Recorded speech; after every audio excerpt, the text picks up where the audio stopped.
Your time is up, my time is now. You can't see me, my time is now. It's the franchise where I'm shining now. You can't see me, my time is now. In case you forgot or fell off, I'm still hot, knock your shell off. My money stacked fat, plus I can't turn the swell off. The franchise doing big business, I live this, it's automatic, I win. Baik, Assalamualaikum warahmatullahi wabarakatuh.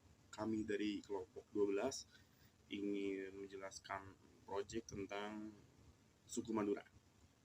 Nah, di sini apa sih poin-poin suku Madura itu? Yaitu yang akan kita jelaskan yaitu pertama asal-usul suku Madura, kedua Madura pernah menjadi negara.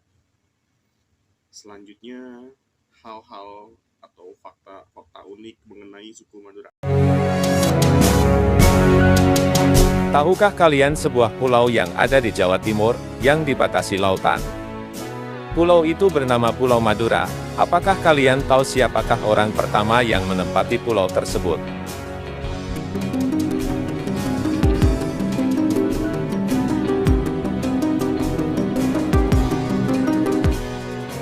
Pada zaman dahulu kala, terdapat sebuah kerajaan di atas pegunungan Tengger, bernama Kerajaan Medang Kamulan. Kerajaan tersebut dipimpin raja yang bernama Prabu Gilingwesi, raja yang sangat gagah dan perkasa, yang dihormati dan disegani rakyatnya.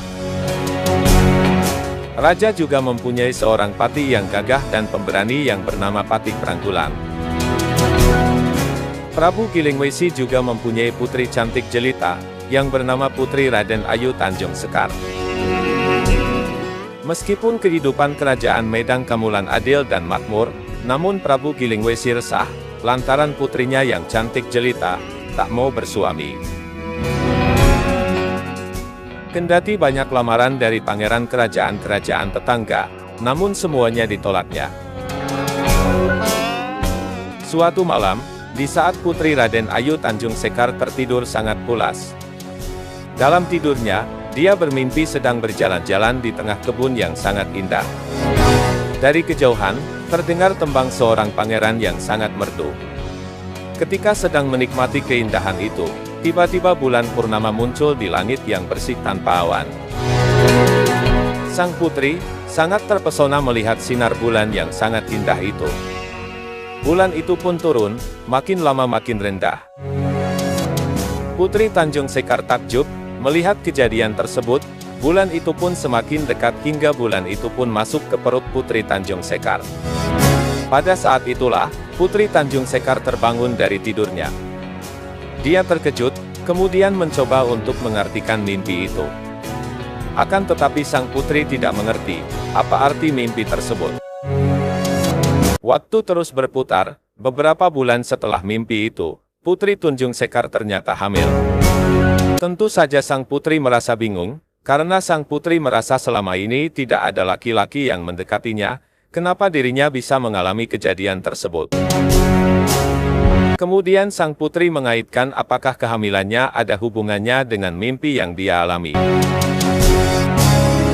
Kabar tersebut kemudian terdengar ke telinga sang raja, tentu saja membuat Prabu Gilingwesi merasa terpukul dan murka.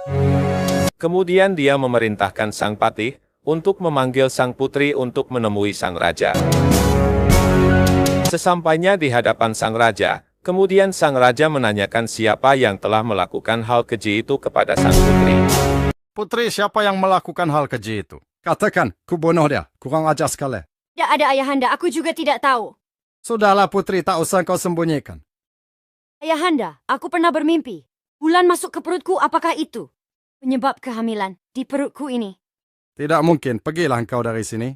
Setelah mendengar penjelasan dari sang putri, Prabu Gilingwesi tetap tidak percaya, jika kehamilan putrinya itu disebabkan karena mimpi. Kemudian, Prabu Gilingwesi memutuskan untuk menghukum Putri Tanjung Sekar. Patih, kata raja dengan nada sangat marah, bawalah Putri Tanjung Sekar ke hutan, dan di sana bunuhlah dia sebagai hukuman atas kesalahannya. Sang raja juga berpesan kepada sang patih, jika belum membawa kepala sang putri, tidak usah kembali ke kerajaan. Keesokan harinya, Patih Pranggulang dan sang putri pun berangkat menuju hutan. Dengan perasaan sedih dan kecewa kepada sang raja, karena Prabu Gilingwesi tidak percaya kepadanya, sehingga dia terusir dari kerajaan ayahnya sendiri. Setelah berjalan sehari semalam, sampailah mereka di hutan yang sangat lebat yang kebetulan dekat dengan laut. Mereka pun berhenti di tempat tersebut. Ki Patih, Wiar Tenjan Sekar. Silakan hukuman mati untukku dilaksanakan. Tetapi ingat, kalau Ki Patih tidak bisa membunuhku, berarti aku memang tidak bersalah, sambung Tanjung Sekar. Baik, Tuan Putri, jawab Ki Patih. Patih Pranggulang kemudian menghunuskan pedangnya. Dengan cepat, dia mengayunkan pedang ke Putri Tanjung Sekar. Namun, sebelum menyentuh tubuh Putri Tanjung Sekar, pedang itu terjatuh ke tanah. Ki Patih kembali mengambil pedangnya, kemudian kembali berusaha mengayunkan ke leher Putri Tanjung Sekar, akan tetapi sebelum menyentuh leher sang putri, pedangnya malah terpental jauh. Ki Patih tidak putus asa. Dia mencoba lagi, tetapi tetap gagal. Kali ini bahkan pedangnya terpental makin jauh. Akhirnya sang patih menyadari bahwa sang putri benar-benar tidak bersalah, dan sang patih sadar jika ini memang takdir dari sang kuasa. Setelah Patih Pranggulang sadar bahwa Putri Tanjung Sekar tidak bersalah, sang patih kemudian membuatkan rakit dari sebuah bambu, agar bisa menyeberangi lautan. Berakitlah melalui laut ini, hamba yakin nanti Tuan Putri akan menemui daratan, ujar sang patih. Hamba sendiri tidak akan pulang ke kerajaan, tetapi akan bertapa di sini untuk mendoakan agar Tuan Putri selamat, tambahnya. Kemudian sang patih membuang semua pakaian kerajaan, dan berganti baju sederhana berwarna putih dan berganti nama menjadi Kiai Poleng. Putri Tanjung Sekar pun kemudian menaiki rakit yang telah dibuat Ki Patih, menuju ke arah utara. Ketika sampai di tengah lautan, pada suatu malam, kebetulan waktu itu bulan sedang purnama, perut Putri Tanjung Sekar terasa sangat sakit. Ketika bulan benar-benar di atas Putri Tanjung Sekar, lahirlah seorang bayi laki-laki yang mungil dan rupawan dari perut Tanjung Sekar. Bayi itu didekapnya dengan penuh kasih sayang, kelahiran bayi mengobati semua rasa kesedihan yang dialami Putri Tanjung Sekar. Sang putri yang merasa bahagia, kemudian memberikan bayi itu nama Raden Sagara. Beberapa hari kemudian, pada suatu pagi tampaklah di depan mata Putri Tanjung Sekar sebuah hamparan tanah di tengah lautan. Sang putri kemudian mendekat. Ketika rakit yang dinaikinya sudah menepi di tanah tersebut, Putri Tanjung turun dari rakitnya serta mendekap erat Raden Sagara. Tiba-tiba hal aneh terjadi. Ketika sampai di darat, Raden Sagara yang baru berumur beberapa hari tiba-tiba meloncat ke tanah. Raden Sagara kemudian berlari ke sana kemari dengan riangnya. Tubuh Raden Sagara pun cepat bertambah besar. Raden Sagara dan ibunya berjalan terus menyusuri pulau yang tak berpenghuni tersebut, tidak ada manusia lagi kecuali mereka berdua. Hingga akhir mereka berdua menemukan sebuah tanah yang lapang. Di sudut tanah lapang, Raden Sagara melihat sebatang pohon yang bercahaya. Raden Sagara kemudian mendekati pohon yang bercahaya itu. Alangkah terkejutnya di atas pohon itu ada sarang lebah yang sangat besar. Raden Sagara kemudian menaiki pohon itu. Raden Sagara terus mendekat ke sarang lebah itu, bukannya menyerang Raden Sagara, akan tetapi ribuan lebah itu berterbangan menjauh, seolah-olah mempersilahkan Raden Sagara untuk mengambil madunya.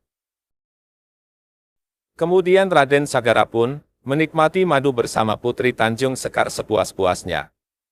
Karena mereka menemukan madu di tanah lapang yang luas, maka Putri Tanjung Sekar kemudian memberikan nama tempat itu Madura.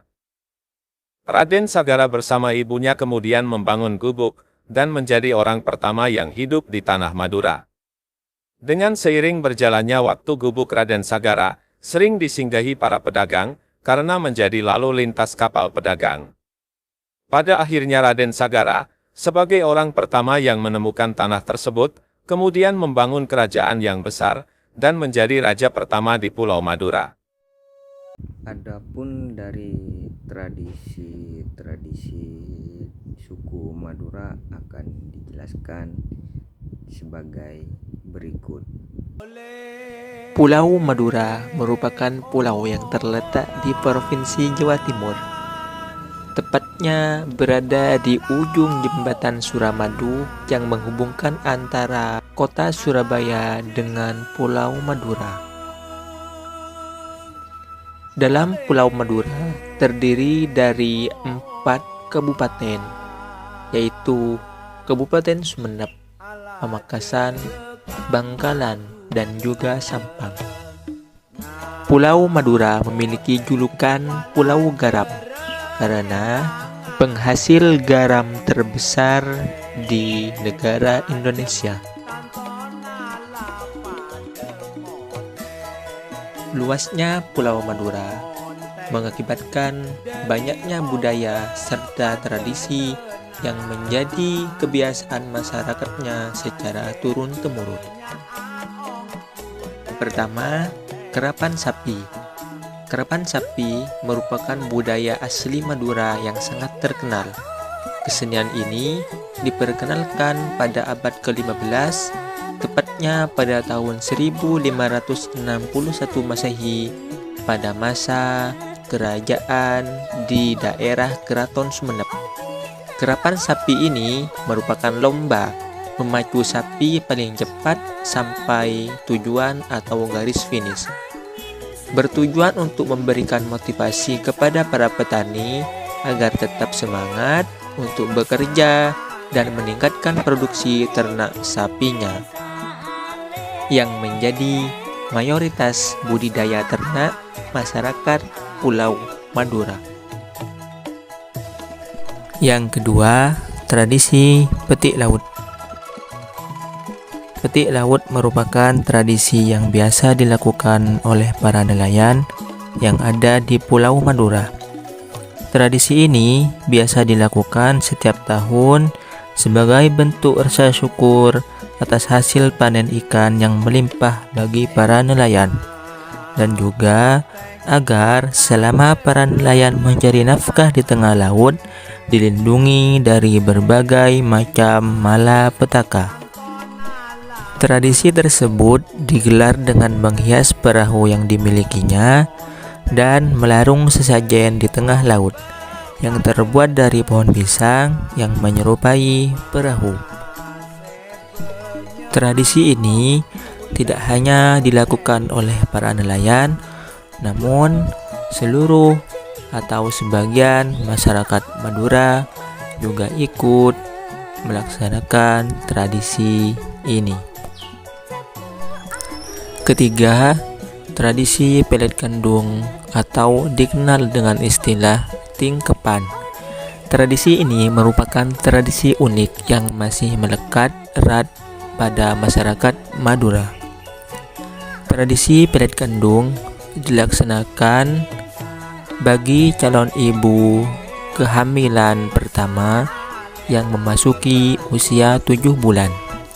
Hal tersebut dilakukan tepatnya pada tanggal 14 dengan tujuan agar bayi selamat sampai waktu persalinan, dan juga bayi yang masih dalam kandungan tersebut nantinya setelah lahir mempunyai sifat dan fisik yang sempurna seperti bulan purnama. Itulah beberapa budaya dan tradisi yang ada di Pulau Madura. Masih banyak lagi budaya serta kesenian lainnya.